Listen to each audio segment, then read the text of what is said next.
गर्भाशय में गठान की समस्या, जिसको कि अंग्रेजी में यूट्रस फाइब्रॉइड्स कहते हैं। फाइबर शब्द से ये बना है, फाइब्रॉइड्स अर्थात तंतुओं की गठान, या कई मामलों में ये वसा की गठान हो जाती है।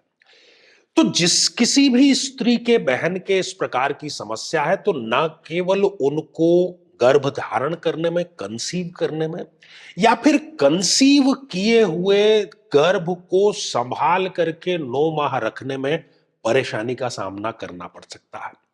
और कई बार डॉक्टर जो है वो सीधा इसका ऑपरेशन की सलाह दे देते हैं, और सहज ही कोई भी स्त्री ऑपरेशन के लिए तैयार नहीं होती, क्योंकि जो ये शब्द है ऑपरेशन थोड़ा सा परेशान कर देने वाला है।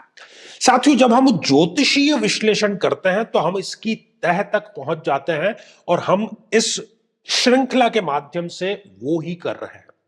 आज हम बात करेंगे कन्या लग्न की जन्म पत्रिका के बारे में। आप स्वयं अपनी जन्म पत्रिका अपने समक्ष खोल करके रखिए। यदि अभी तक आपने अपने लग्न से संबंधित एपिसोड नहीं देखा है, तो यहां आई बटन में हमने आपको उसका लिंक प्रोवाइड करा दिया है। जाकर के कारण जाने, समझें और निदान भी अवश्य करें। तो मेरे बहुत ही प्रिय और बेहद सम्मानित साथियों, हृदय की असीम गहराइयों से अभिनंदन, बहुत बहुत हार्दिक स्वागत। साथियों, गुरुदेव जो है वो शरीर में होने वाले किसी भी, गुरुदेव मतलब जुपिटर गुरु ग्रह की हम बात कर रहे हैं, वो हमारे शरीर में होने वाले किसी भी गठान, किसी भी ओवर ग्रोथ का वो कारण होते हैं। तो गठान जो है वो गर्भाशय में यदि है, तो कौन कौन से कारण गुरुदेव की स्थिति के यहां पर हम जान लेते हैं। कन्या लग्न की जन्म पत्रिका में वैसे तो गुरु एक योग कारक ग्रह है, एक मंगल ग्रह है, लेकिन उनकी प्लेसमेंट ये डिसाइड करेगी कि वो कितने मंगलकारी रह गए हैं। साथियों, यदि गुरुदेव इस छठे भाव में विराजमान हो जाएं, तो वो इस प्रकार की समस्याएं बहनों को दे देते हैं, और एक प्रकार से उनको कई बार मोटापे का सामना भी जो है वो करना पड़ सकता है।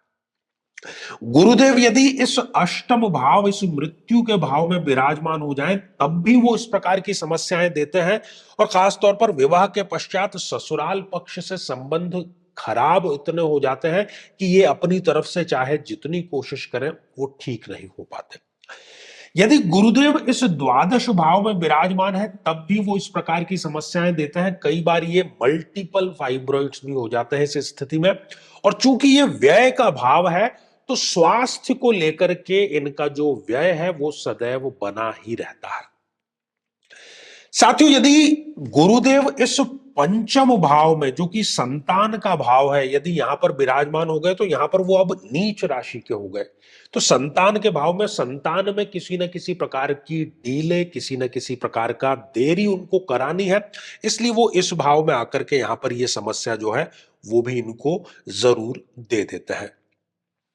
इसके अतिरिक्त आप देखिए कि गुरुदेव बैठे किसके साथ में है, किसके साथ में युति करके विराजमान है।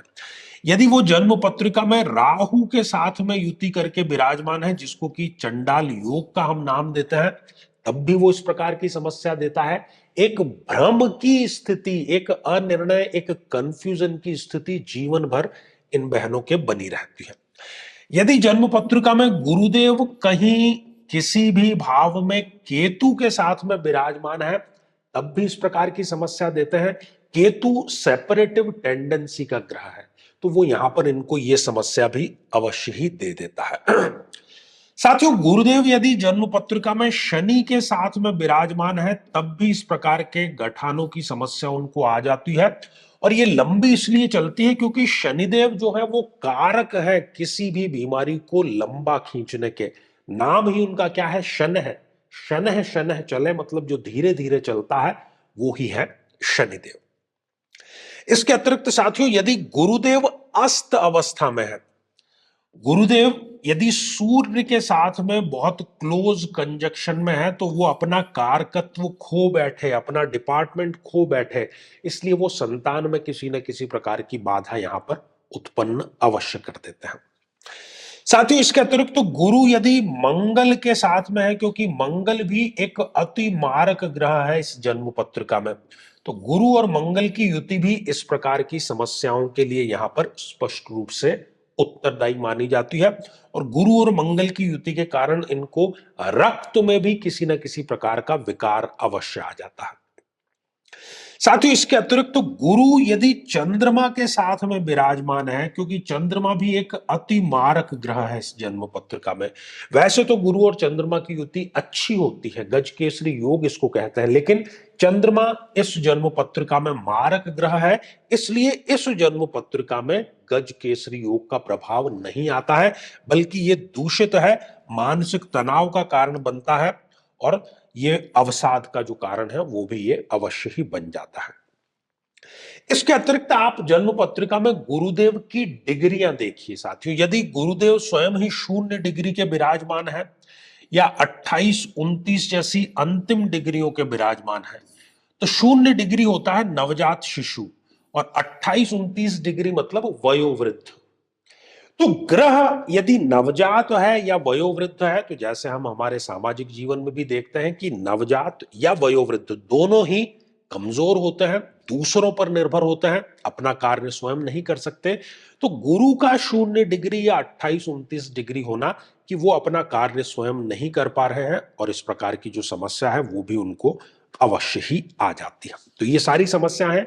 मैं समझता हूं कि आपने कुंडली अपनी समक्ष रख करके ये एपिसोड देखा होगा, तो आपको बात जो है वो समझ में अवश्य आ गई होगी कि कारण क्या है। अब इसके बात करते हैं समाधान की।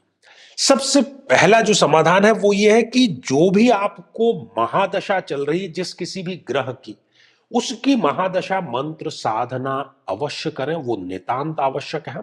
और साथ ही गुरुदेव के अभिमंत्रित जल का नियमित रूप से सेवन अवश्य करें। ये दोनों कार्य आपको करने चाहिए, तो कोई कारण नहीं कि ये जड़ मूल से आपकी समस्या नष्ट अवश्य हो जाएगी। साथियों, अब समय है आज के हमारे कमेंट को शामिल करने का। और आज का जो कमेंट है ये शनि मौर्य जी ने लिखा है, इस आईडी से आया है। गुरुजी, मैं बाहर में रहती हूं, हैदराबाद में। यहां गाय का दूध मिलना बहुत मुश्किल है, क्या करें? दरअसल इन्होंने 11 दिन में जो गर्भवती वाला हमारा बहुत ही ट्रेंडिंग और बहुत ही सफल उपाय है, महादेव की कृपा से हजारों बहनों को उससे संतान प्राप्त हो चुकी है ऑलरेडी, अभी भी जारी है चीजें, उसी के बारे में ये प्रश्न है। और इससे मिलते जुलते कई कमेंट थे, तो यहां पर मैंने आज इस कमेंट को शामिल किया है। देखिए, आपने स्वयं ही इस कमेंट में उत्तर लिख दिया। आपने लिखा है कि बहुत मुश्किल है, तो आपको संतान प्राप्त करनी है ना, हमें कोई शोरूम से चीज नहीं खरीदनी, बहुत इंपॉर्टेंट चीज चाहिए, तो बहुत मुश्किल कार्य आपको करना पड़ेगा। मिल जाएगा, ढूंढने पर तो भगवान भी मिल जाते हैं। तो गाय गौ माता का शुद्ध देशी गौ माता का जो दूध है वो ही इस प्रयोग में हमें प्रयोग करना है। साथियों, यदि आप भी चाहते हैं कि आपकी कुंडली का सूक्ष्म और वैज्ञानिक विश्लेषण हो और समस्या का समाधान हो, तो आगामी समय में मैं स्वयं इन शहरों में उपस्थित रहूंगा। आप समय लेकर के मिल सकते हैं या फिर टेलीफोनिक या वीडियो कॉल के माध्यम से भी आप जुड़ सकते हैं। और यदि आप चाहते हैं कि आप अपने किसी एक प्रश्न का निःशुल्क मार्गदर्शन हमारे शनिवार को दोपहर 3 बजे प्रसारित लाइव कार्यक्रम, जो कि यूट्यूब पर ही आता है हमारे आचार्य चंद्रकांत चैनल पर, उसमें शामिल होना चाहते हैं, तो हमारे इस वीडियो को आप हाइप कीजिए और उसका जो स्क्रीनशॉट है वो दिए गए व्हाट्सएप नंबर पर भेज दीजिए। तो इसी मंगल कामना के साथ में कि आप सभी स्वस्थ, समृद्ध और शांतिपूर्वक जीवन व्यतीत करें। नमस्कार। साथियों, कई वर्षों के जन्म पत्र का अध्ययन और लाखों कुंडलियों के अध्ययन के बाद हम ये कह सकते हैं कि यदि किसी की जन्म पत्रिका में मंगल पीड़ित है, तो उसको इस ग्रह की महादशा में इन 9 लक्षणों का, इन 9 कष्टों का, पीड़ाओं का अवश्य सामना करना पड़ता है। शत्रु बाधा, अपने ही भाइयों से पीड़ा, साहस की कमी, बार बार दुर्घटनाएं होना, व्यक्ति का अत्यधिक क्रोधित होना, रक्त अर्थात ब्लड में किसी न किसी प्रकार का विकार होना, किसी बीमारी में ऑपरेशन तक की नौबत आ जाना, या किसी बीमारी का बढ़ करके कैंसर का रूप धारण कर लेना, और बड़ी चीज कि शादी योग्य उम्र होते हुए भी व्यक्ति का विवाह ठीक समय पर संपन्न नहीं हो पाता।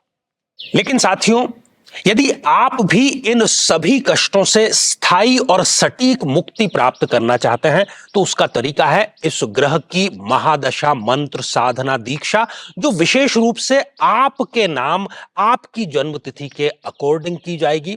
और गुरु दीक्षा के माध्यम से अभिमंत्रित माला भी आपको प्रदान की जाएगी, ताकि न केवल ये सारे कष्ट दूर हों, बल्कि ये पूरी की पूरी महादशा आपके लिए शांतिदायक और सुख समृद्धिदायक साबित हो।